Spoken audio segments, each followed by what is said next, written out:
This is Defense, the smart lawyer's way.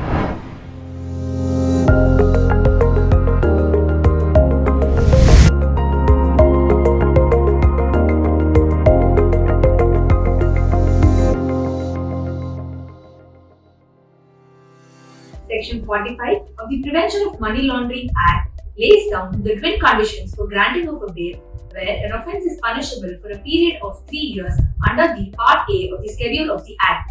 The conditions are as follows. First, the public prosecutor must be able to oppose any application which is filed for the release on bail. Number 2, if the public prosecutor opposes such bail, the court must be satisfied that it has reasonable grounds to believe that the accused did not commit such an offence and that he is not likely to commit further offence while he is on bail. The constitutional validity of this twin condition was challenged through a writ petition in the case of Nikesh Tarachand Shah vs. Union of India. The arguments advanced by the petitioners are as follows.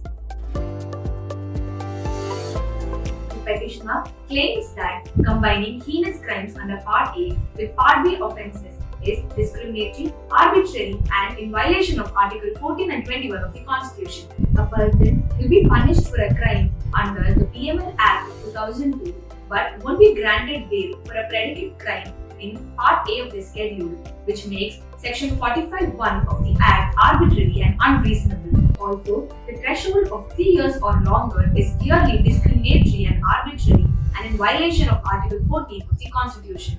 Such classifications resulted in extraordinary situations where a person was being prosecuted under the Pmla but he was denied bail for impuged conditions.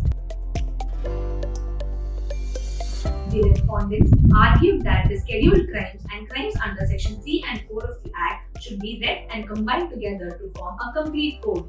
The respondents also argued that any crime under Section 45, subsection 1, subclause 2 means crimes which are of similar nature and not any crimes in general.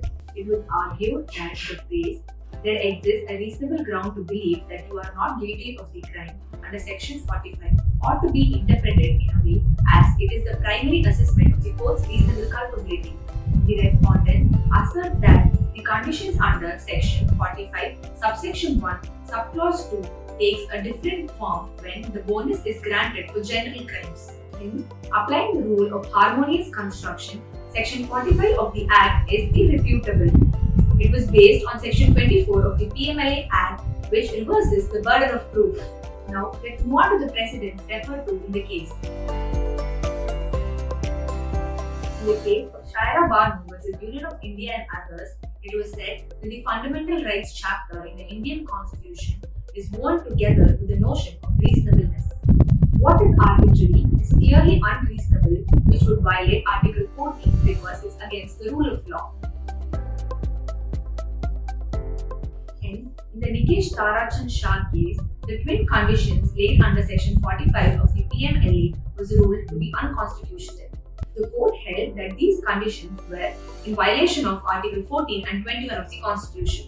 The Supreme Court stated that an indiscriminate application of Section 45 will definitely violate Article 21. This provision also brings forward the presumption of innocence, which is the fundamentals of any person accused of an offence.